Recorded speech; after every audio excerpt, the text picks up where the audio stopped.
Hello and welcome back to another video. This video is, as you probably saw from the thumbnail and title, is going to be a part 2 of my magic video.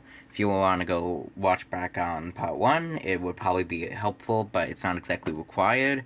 But it is suggested to, know a bit about my world in general, at the very least.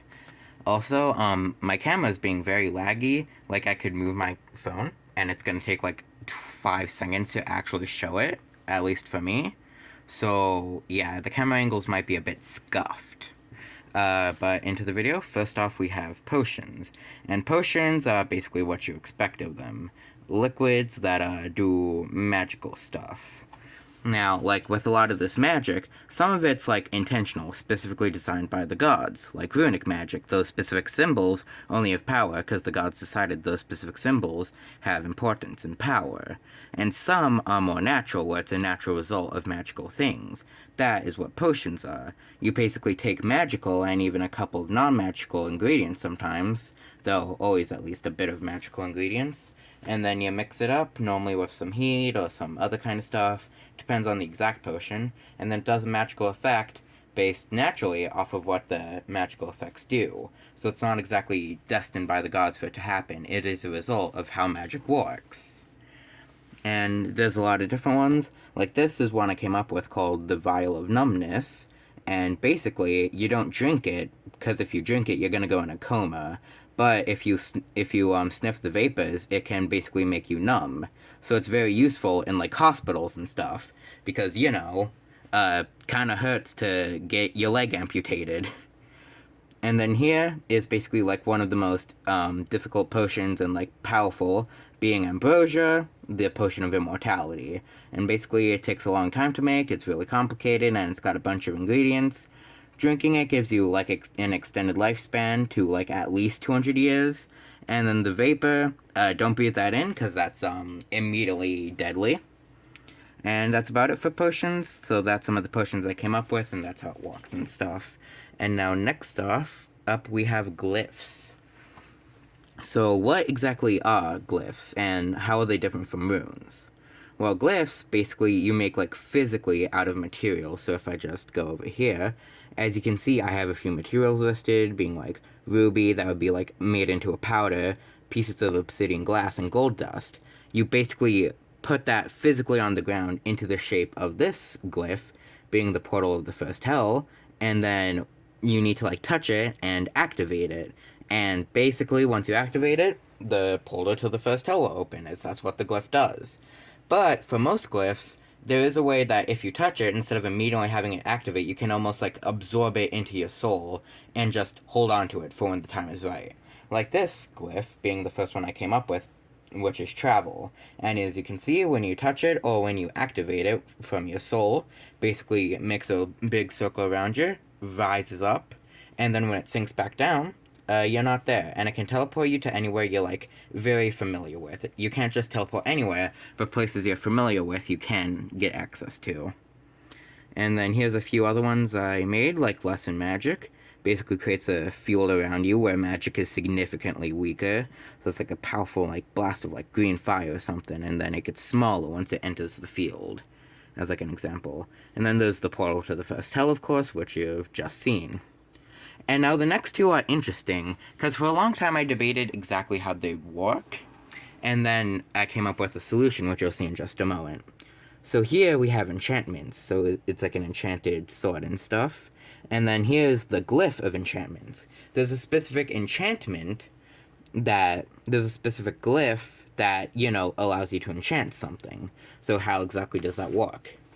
Basically, you get the material you want and the thing you want enchanted. So you'd get, a ruby and a sword, for example, and put them together. Then you'd use then, if you're crazy, you'd make the glyph of enchantment right there. Or if you're normal, you'd make a bunch beforehand and store them in your soul. Because depending on how strongly willed you are and how strong your soul is, you can keep more or less. But in general, you can only keep a few. Any more and it'll be too much strain on your soul and you'll, die. But basically, you'd use it when you want to, and you'd take the magical item, like the ruby has inherent fire properties, it has weaker fire magic, and then you'd enchant it on the material. Now, a lot of the debate over how magic works in my world, in my head, has been about the sentience of magic, as I've called it. I don't know if I've really gone over this before. Maybe I have, maybe I haven't, so I'll just like go over it quick. But every magic system seems to have like some level of sentience or non-sentience to it. Like for two examples that show like the two different ends, maybe not the very most extremes, but in general the two ends. One's Harry Potter. You have wands made of specific materials, and then you need to do specific actions and wave it a specific way while saying a specific word in a specific language made by mortal human men. And then it casts the spell. So, like, does it have to be, like, in Latin? Because if you say the name of the spell, then it's easier than just doing it non-verbally, which is possible but more difficult. And, like, who came up with those specific wand motions and blah, blah, blah, blah, blah. And Alohomora opens locks. Like, how do you know what a lock is? That's not something found in nature. And on the other end is Avatar The Last Airbender, where if you get the element, like if you're born with the ability to control rock, you can do a bunch of stuff with rock, because you can do that. You can't bend metal as an earthbender because the gods said so, but because there is a bit of earth within the metal. But no, yeah. So basically, you get to pretty much choose what the enchantment is. Because, like, in Minecraft, like you can specifically enchant a sword with like fire aspect, and how does that work? Do the gods have like a specific like sword template and stuff? Like, long story short, you're the sentience behind it. You choose exactly how it is expressed on your weapon. So for example, you can just have a sword constantly lit on fire, which would be a lot more painful to be hit with, or you can have a sword that's not normally on fire, but you can choose to like launch a fireball from it, which would have a cooldown.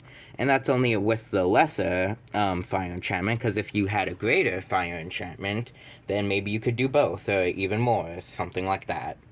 And that section was a bit long because of my rant, but we're over that now and into alchemy. And this is basically the symbol for alchemy, basically like a glowing golden cube that is like completely white in the center. You saw it on the thumbnail.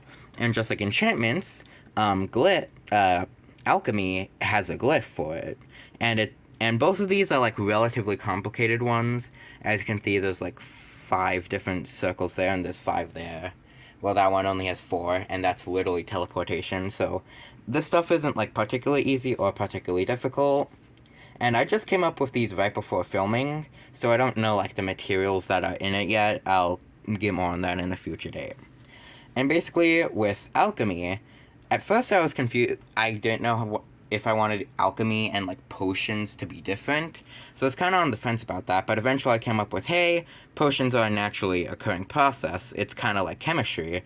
Well, this is more so like not exactly chemistry, but other kind of sciences where you need like specific ratios and materials and stuff. And I just drew up a few examples here. Like if you combine wood and stone, you're gonna get, like if you use 100 grams wood, 100 grams of stone, you'll get 200 grams of terracotta. And then if you use a sapphire, which has natural water magic properties, just as the ruby has fire, and then you combine it with magite, which is basically just crystal that is nebulously magical, it becomes blue magite or water magite, which is magite specifically with the water element. And if you're wondering, like, what makes this different, a magical water crystal, different from this magical water crystal, the sapphire, the ruby makes a lesser fire enchantment, but a red magite or fire magite would make a greater fire enchantment. So they're basically just more powerful versions of the same crystals that I used to make them. And these can be found naturally just through digging, the same way you find sapphires and rubies and other gems, but they can also be made through this process of combining it with magite.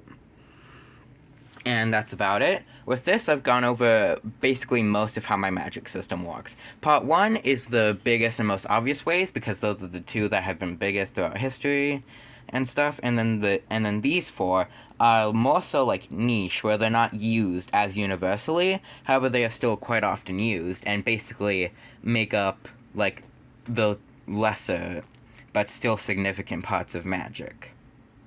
And that's about it. I hope this inspired you for your own world building and stuff. If you liked it, there's a lot of cool stuff you can do to help this channel, but if there's just one thing you would do, I prefer that to be subscribing. It'd be really cool to see this channel grow. But, if you also want to like it and stuff, that would be very nice too.